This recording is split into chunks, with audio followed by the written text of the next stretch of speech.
Hey, this is GratuiTous. Welcome to Music Production Made Simple, the show that focuses on best practices about music production, which is based on FL Studio. If you're wanting to become the best producer you could be, subscribe and listen weekly. You can also check out my courses, which teach you the principles and basics of music production. They'll get you up and running quickly. In addition, I also have books on Amazon and tons of music on Spotify. Always feel free to hit me up at hi@itsgratuitous.com. So let's get into the episode.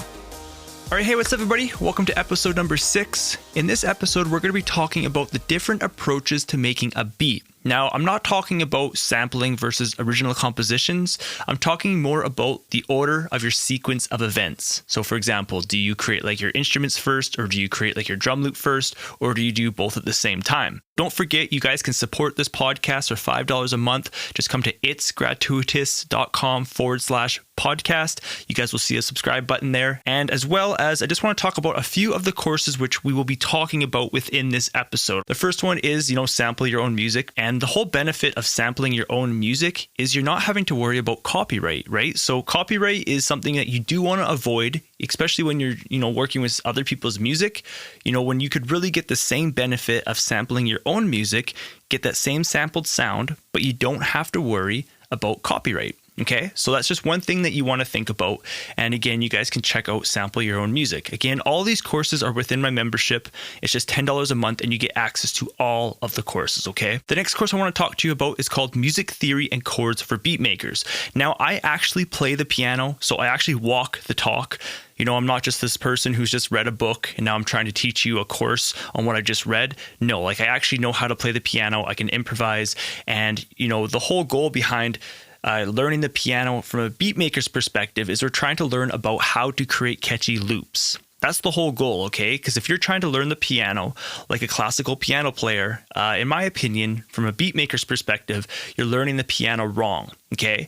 Yes, you're going to be wanting to learn about these notes and these chords and music theory to a certain extent, but your whole goal is learning how to create catchy loops, because at the end of the day, that's what people are listening to. They're listening to your loop over and over again. And that's what I teach you behind Music Theory and Chords for Beatmakers. I also have another course. It's called Piano for Beatmakers and Producers. And I walk you through step by step, how a piano works, your scales, chords, how you can use these different notes together. And they're going to get you up and running. It's going to speed you up tremendously so that when you sit down to make your beat, the chords that you can play, the notes that all go together, and then it's just really up to you to create these catchy loops, okay? The next course I want to talk to you about is called Foundational Drum Loop Basics. Now, this is a bit of an older course. I am actually going to be creating a new course here. So right now, it's June 2019. I want to release this course by the end of July 2019. And so over the years, I've always talked about this concept of save spots. I'm going to be creating an episode specific to save spots just to really break it down. But the whole idea behind save spots is, first of all, within your drum loops, you have areas within your drum loop where you can place sounds for them to sound good no matter what. Okay, that's why I call them save spots. But in addition to your drum loops, it's really important to know about your organic tools available to you. The reason why I call them organic is because they're free inside of any music program. Again, these are things like layering, velocity, note nudging, and you might think like, whatever. But the thing is, when you're first starting up, you may not be aware of them. And as you progress, you may not know how to use them to your advantage at like a professional level, because these are the types of tools, these organic tools, which will really help make your drum loop stand out. And again, they're totally free within your music program. Okay, so let's get into the episode. So I just first want to say that, I don't have tons to say on this topic. However, I felt that this point deserved like its own episode. So again, let me repeat that question for you guys. So do you first start creating your instruments, or do you create your drum loop first, or do you do both at the same time? Okay, so if you're experiencing beat block, now, for those of you who don't know, beat block is just like writer's block, but for producers, okay? So, you might hear it being told as like beat block or producer's block. And when you think this way, it could be a great approach to try something new and kind of, spark some creativity and get out of that beat block, okay? If you're always creating your beats a certain way, at least now maybe you can try it a different way and, maybe break free from producer's block. Because my goal through my courses and, hopefully these podcasts is to teach you different tools that you can apply within your producer toolbox. Okay. Just like in trades, if someone has like their tool bag, they have all these different tools. You as a producer, you do have a toolbox as well. But many times, like, yes, it is like these VSTs and like the types of tools that are available in your DAW, but many times it's also mentally, like the skills that you've acquired, the tricks that you know to do. For example, like, do you know how to do like that reverse reverb effect or whatever, stuff like that. It's just when you acquire this knowledge, these tricks, are essentially like the tools that you have available. And then it's just a matter of mixing and matching these different tools and using the right tool at the right time to really help you break free from producer's block. So first of all, it's nice to have an idea of the track that you're wanting to create. And I'm talking more like the genre. So are you creating like a dance track, a hip hop track, or like an R&B track? Now, when it comes to creating your drum loop, this is really important, especially around like your kick drum. For example, if we're going to be creating like a dance track, typically on a dance track, your kick drum plays on every beat. 1, 2, 3, 4, right? That keeps that melody, that groove, that rhythm going within a dance track. But if we're talking about like a hip hop track, for example, it's pretty rare in a hip hop track to have your kick drum playing on every single beat. Sometimes you might have it on like the 1 and the 3. Many times in hip hop, you even just play it on like the 1. So that's just one thing you want to think about is the type of genre that you're wanting to create, okay? The next point is your tempo and rhythm. So you want to get an idea of your tempo/rhythm for this track. So is it going to be a faster or slower song? And the reason why you want to think this way is because your tempo adds to that emotion of the overall sound of your song. Okay. The next thing is how to combine the actual two together. Okay. So let's say you have started with your drum loop first. Okay. So you built your drum loop. Now you have your instruments. Now, many times new producers, they really don't know how to just kind of combine these together. So the simplest advice I can give you at this point is just to try stuff. Okay. Now, it might be like, oh, that's not great advice. But, the thing with music production is it really is just trial and error until you get something to work. Okay. So just to give you some ideas. So if I were to build my drum loop first, I might actually build like a whole drum loop. Okay. So I have like my kick drum, my claps, percussion, hi-hats, and then even if I'm adding like cymbals in and stuff like that, I might create like a whole drum loop. And then sometimes I might actually create my instrument separate, without the drum loop. So, I have my drum loop created, but then I go to a new pattern and I start with my instruments, and they're two totally separate processes. And then what I do is sometimes I can just add those all together and see how it sounds. That's one approach. Or you can also take the approach of, my drum loop is created, then you can kind of start creating your melodies over top of that drum loop. I've done it both ways over the years, and they've both given me good results. Okay, I'm just going to walk you through how I would approach making a beat.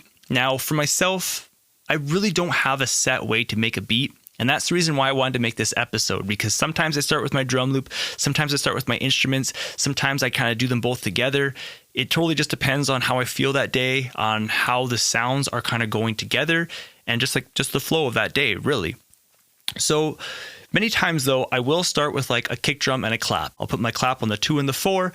I'll adjust like my tempo, and because I generally have an idea. It's like, hey, I'm kind of wanting this style of track. And for myself, because I create beat tapes, I typically like to have a variety on that beat tape. So for example, I might want to have like 4 kind of dance tracks, 4 kind of hip hop-ish tracks, and like 4 kind of like, just like emotional kind of tracks, or, I just kind of have an idea like that. And when I'm building these beats, I'll kind of look to my catalog that I have at the moment, and I'll be like, okay, well, I already have, so at the moment, let's say I have like 3 dance tracks and I have like, let's say 4 hip hop tracks. It's like, okay, well, do you know what? I need 1 more dance track. So when I load up a music program, which is FL Studio, now I have a general idea. It's like, okay, well, now I'm going to be creating a dance track. So I'm going to put that kick drum on every single beat. I'm going to put the clap on the 2 and the 4. And now maybe I'm going to get into some instruments, okay? So I might kind of like play some kind of chords. I might get into like the bass line, kind of get the kick drum and the bass line to groove. And then, I kind of see where I'm at from there. Maybe it's like, okay, well, now maybe I want to add some hi-hats in, and my instruments, typically I'll build all in one pattern. And then my drum loop, I'll build in like a separate pattern. So really I have like 2 patterns as I'm building the beat. And once I feel that my track is like coming to that point where now I want to arrange it, I will then break apart my drum loop and my instruments. Okay. So for my instruments, I actually create a pattern for each instrument. That way I can totally arrange the song and have full control.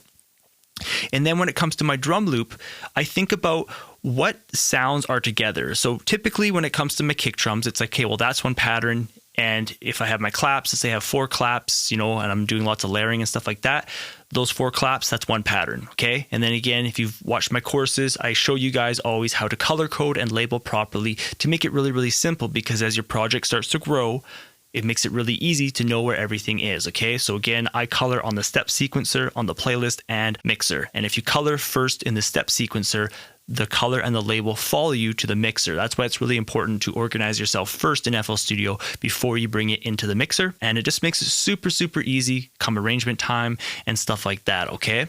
So again, that's pretty much it for this episode. I just wanted to talk about when you go to make your beat, how do you approach it? Do you start with your drum loop first? Do you start with your instruments first? Or do you kind of do it together? Again, even when it comes to sampling, I would say that sampling is your instrument, okay?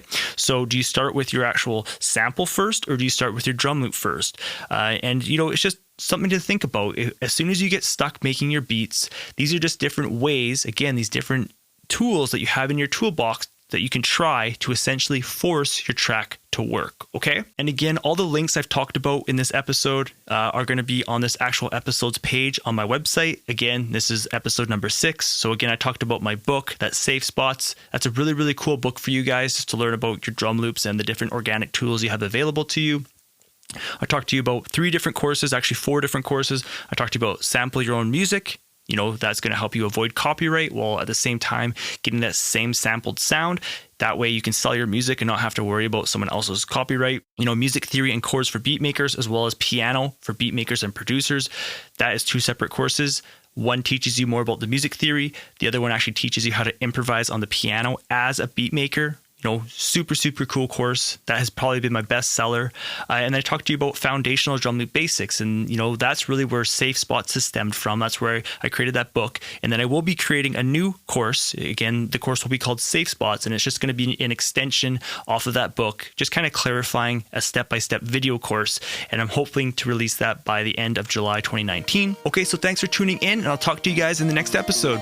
Thanks for checking out the episode. If you had any questions, visit itsgratuitous.com/podcast, select an episode, and submit your question at the bottom of the page to the contact form. If you'd like to take my FL Studio courses, see my current studio and podcasting gear, read my books, or are interested in lessons, visit the link itsgratuitous.com/learning. That page will redirect you to more info and resources. I hope the best with your productions. I'm Gratuitous, and I'll see you in the next episode.